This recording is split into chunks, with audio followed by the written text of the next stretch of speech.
you're warmly welcome back to my channel. My name remains Miss Ampofwa and this is the International Student Hub. I must admit it's been a while, even though school is on break. I am helping out with a few research work and it's taken a toll on me, but I'm glad to be here today. Today I bring you another exciting episode. So if today is the first time you're watching me, this is the International Student Hub. Over here, I vlog about my experience as an international student abroad. I am glad to have you here. If you haven't subscribed yet, please subscribe to my channel. And to my returning subscribers, I want to say thank you for the love and support so far. So without wasting much time, let's go into today's video.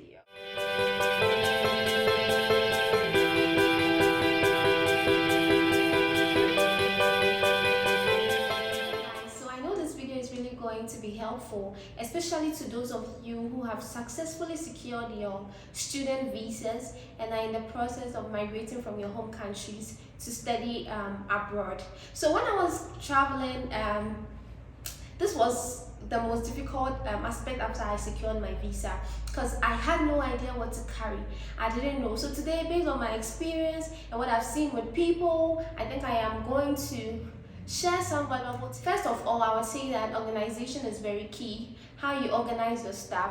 Sometimes you don't really need to have all the big backpacks. You don't need so much space. It's all about you and how you organize your stuff. So first and foremost, I would say that for us students, the main reason why you have the opportunity to migrate to a different country is because of your student status. That is, you migrating on the F1 student visa.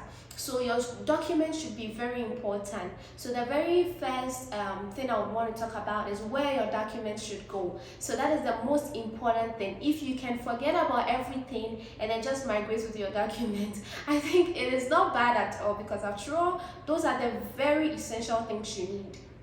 So in your backpack, what are some of the things that you need to pick? So with your backpack, you should have your passport, which has your visa in it. You should have your I-20, which is very important. It would be needed at the immigration or at the point of entry. You should have your admission letter, your funding, anything that makes the immigration officer see that you are a student. You should have that with you in your backpack. Those ones are not going into your luggage. Okay, so your backpack, that is what you should have. So every document you send to your visa interview, you should have it. So I had my DS, I even had my WASI certificate, my BC, my birth certificate. I mean everything and anything that has your identity, you should have it. Because I am not saying the bag should get missing, but in case there's a mix up, there should be something to show that yes, you are the owner of those documents or the bag. So you should have that. And then also I would say that in your backpack you can have some small chops like biscuit. Nobody's going to show that away. You can have biscuits so that, you know, as an international student, when you're traveling, you don't really have that much money. So when you have those small chops in your backpack, it would save you some amount of money. You wouldn't have to be buying stuff at the airport. Okay, away from that, we are going to go to the big bag. So some people had about 2 luggages. Me, for instance, I had 2 luggages. So those of you who want to bring food items, you can try and then make one bag your food store or your food bank. Let me say it that way. Especially if you want to bring certain items that may ruin your clothes, make sure that you properly organize it. If you are going to wrap it, make sure you do it well. So some of the food stuff that you can bring for an international student, I would say that spices is very important. For me, spices. So if you can forget about everything else and bring some good spices like your Maggi, like your powdered pepper, those kind of things, you not get them here. And when you are new at a new place, it takes a while for you to adjust to the kind of food they have here. You know, like sometimes you taste that. When I came, I didn't like the chicken at all, but now I'm okay, you know. But if you're able to bring your homemade spices, you can actually, like, you know, do something that would at least taste like home, what you have home. So I would say bring spices, especially if you have the dried ones like powdered stuff, bring them. Those of you who are the banku lovers, I wouldn't really encourage you bringing the corn dough because of the weight, but if you can get the flour, bring it. Don't worry yourself bringing fufu flour, because fufu flour you get some here at the African market, so Some of the things you don't really need them. You don't really have to carry, like, especially the bulky ones. Some of you would want to bring red oil, that is fine, but make sure you wrap it well. Some of you are not really good at cooking, and then your parents would want to make shito for you, that is fine, but make sure you wrap it well, and that should be in the big bag. You don't put shito in your backpack, they'll throw it away. Someone did that and it was a disaster. So please, you can go to the airline's website to find out about the things you can carry. With regard to the food item, make thorough research, okay? And there are certain things that you don't really need here. You can contact the other international students, especially those from your home country, to ask them if you have those kind of stuff at your African market, or the African market that is close to your school. If you do have some of them and then they are not way too expensive, you can bring it. Some of you would want to bring shea butter. I tell you, it's very helpful. When I was coming, my mom gave me shea butter, and then I was like, but the shea butter for it, what am I going to use shea butter for?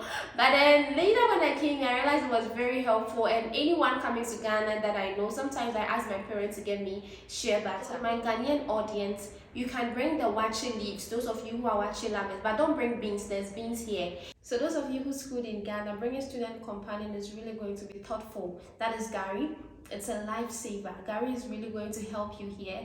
That is not to say there is no Gary here. We have Gary here, but so far the Gary I have tried, it didn't really go well with me, especially if you want to use it for soakings. It wasn't nice. And also we have peanut, or what you call the granite here, but it doesn't really taste like what we have back home. So I know some of you would also want to bring that. If you want to bring the granite, that is fine. There's also peanut butter or granite paste, what we have at home. So those of you who love the granite soup or peanut butter soup, you get some here, but then what we have here normally has some level of sugar content in it. So normally at the beginning, when you use it for your peanut butter soup, you wouldn't love it so much. So if you want to bring some peanut butter or granite paste, that will be fine. But in the long run, you will have to adjust. You have no option than to adjust to what is here. So there's a trick that I have learned. I normally add the tomato sauce. So over here we have something called the tomato sauce.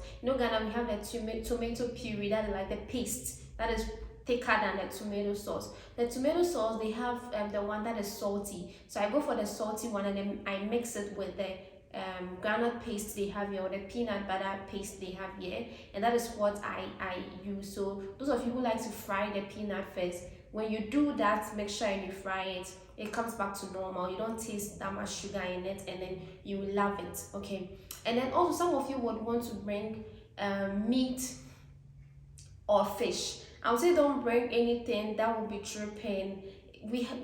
There's pork here, there's goat meat, there's cow meat. So I wouldn't encourage you to bring those kind of stuff, that kind of meat.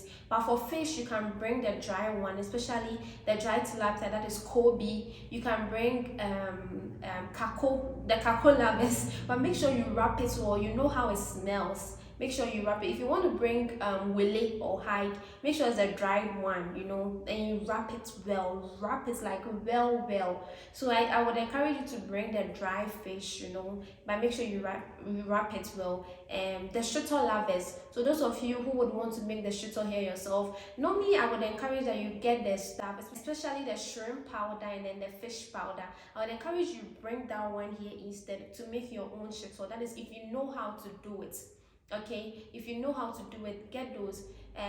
Onion, ginger, the other stuff, they are very cheap here. So if you can get the powder, maybe 2 olonka or 3 olonka of the fish powder, that would be great, and you can use it to make your shito anytime you settle here. Oil is very cheap, so if you know how to make it, don't go through the stress preparing shito to bring here. So if you want to bring the banku spatula or the bankuta, I would encourage you to bring that, because you may not get some here in the normal grocery shop, and the African market, it might be too expensive, so you can bring that. Don't bring any utensils. Utensils are very cheap here. I'd like to talk about gadgets. What are some of the gadgets you should bring? So those of us coming from Africa, you know, especially let me say Ghana, I don't know the rest of the African countries, but in Ghana, in Ghana, the kind of sockets that we use, it's normally the 3 pin, over here is the 2 pin. So that you get something like this, okay, this one. So this is my phone charger.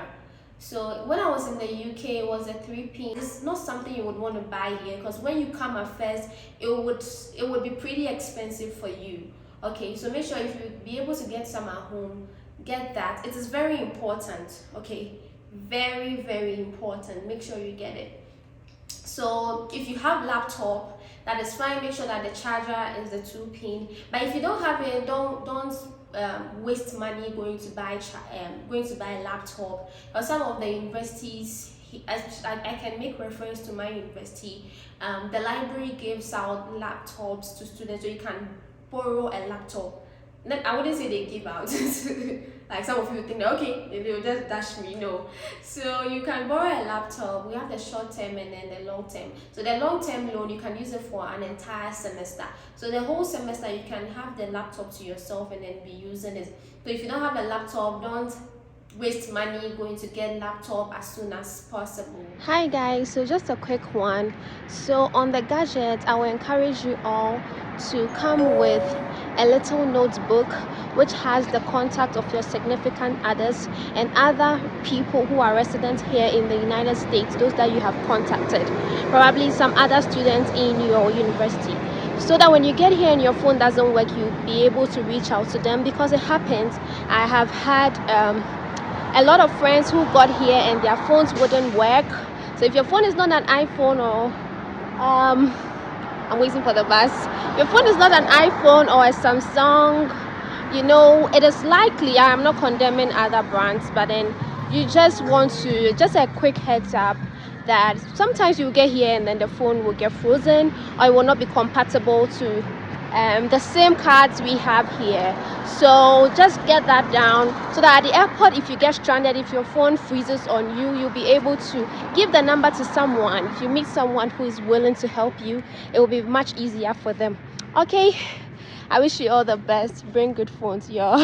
Okay, so moving on to clothes. What are some of the clothes you would want to pack? So for me, based on my experience, I would say that you should pack more of African print clothes, because like it will get to a point in time that you get tired of wearing these kind of Western clothes to church. You get tired of wearing them, because over here, like, they are very cheap. So don't waste your time bringing a lot of Western clothes here. What you will not get here is your African print. So this is the time to actually contact your seamstresses and tailors to do very nice things for you, so you can bring them here. And then also know that once you come in, because of the kind of food we have, food is in abundance, and also some of you would fall in love with the junk, especially with the burgers. So say in 3 months or 2 months, some of you will gain so much weight that the African print clothes, if you didn't allow them to put more allowance on it, they will not fit. So make sure that when your seamstresses are doing that, like, they create some extra space, Charlie, you gain weight. Except you are me, because me, as for me, my metabolic system is different. So like, even that, I know, yeah, there's a little bit of change looking at my previous pictures. So that is that with the clothes. You can get your beads, especially the ladies, those of you who like the beads. And kente, those of us from Ghana, kente makes us unique. For some Ghanaians, kente is more like an identity. But sometimes it gets to a point in time that you want to actually stand out. You want people to look at you and go like, oh, tell me more about this fabric.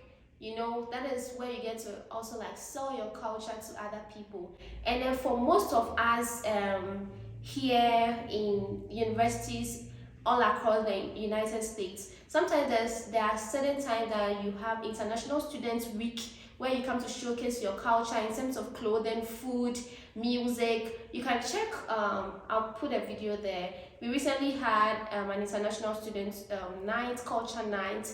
That was the last fall, and it was amazing. So imagine you didn't have any African print clothes, you wouldn't love it. I wore my smock, you can see that, and it was so nice. So please make sure you get them. And also you should try to bring some warm clothes, socks, hand gloves. Even though they are cheaper here, when you are settling, sometimes you don't really have the luxury of buying those kind of things. You would want to be investing more of your money in paying your rent and food. Bring your trousers, okay, get some slacks, and get some thermal wears. If they are cheap in Ghana, if they are not too like pricey, buy them. Okay, but then don't waste your time buying so many jackets from Ghana. The jackets I brought from Ghana, I look at it, I go like, huh, did I even wear this? At the first 1 month or 2 months, that was like my go-to jacket if I'm going out. But don't waste your time going to Cantamanto, Circle, Lagos, all the big street markets to go and get those kind of stuff. If you can get one, that is fine. At least the one that will keep you a bit warm during your flight and when you come. But then jacket is really cheap here. You can go to the thrift shops and then you get them. So don't waste your time buying a lot of them to put more weight. So just bringing one is okay, or two. That is fine. Another thing you would want to pack with regard to the clothes is going to be good shoes. Okay, so if you have some sneakers, please bring them. Because of normally I would encourage you to research where you are going to live. So in Flagstaff it's pretty cold here.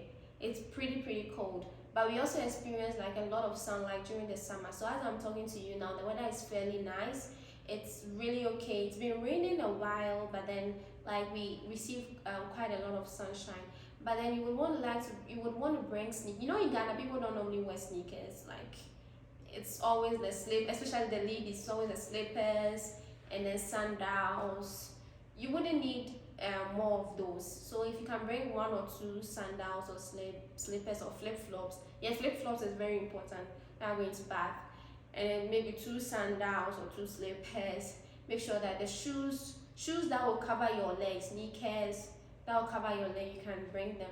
Don't waste your time going to buy heavy winter boots. Okay, now the time I was traveling, it was in the winter, so I had to get one for myself, and that's what I wore. So looking at the time you would want to travel, you would want to make a research and then know how the weather is so that you dress appropriately. Those of you who would want to bring like some medicine, whether traditional medicine or um, any kind of medicine at all that you would want to bring, please make sure that you get prescription, especially if you will need it during your flights and it's going to go in your backpack. Make sure you get prescription, else they will not allow you. So make sure you get prescription from your doctor, get a prescription note so that yeah, you can carry that. But if it's going to go into your big bag, then that is fine. And those of you who are allergic to certain things, make sure that you don't forget your medicine. Please take your time. Don't be anxious, and don't bring unnecessary things. Don't bring a bag of rice. Don't bring a bag of sugar. We have sugar here. Don't bring iron. Okay, don't bring iron. Somebody brought iron. Iron is very cheap here. You don't want to bring a lot of like some of the things that you can easily get here. You don't want to bring them because they are going to add weight. And then mind you, normally the weight of the bag should be 23 kg. It will be helpful for you to weigh your bags at home. That was my mistake. I didn't weigh my bag at home. So when we got to the airport, I had to remove some of the stuff, and I ended up giving one pair of my favorite shoe to my dad, and I traveled with just the other pair, and I was so pissed. You don't want that to happen to you, so make sure you weigh your bag at home. Thank you all for your patience. Thank you all for watching this episode with me. On this note, I would like to say adios, bye bye. Don't forget to like, comment, and share, and then do subscribe to this channel. I love you all.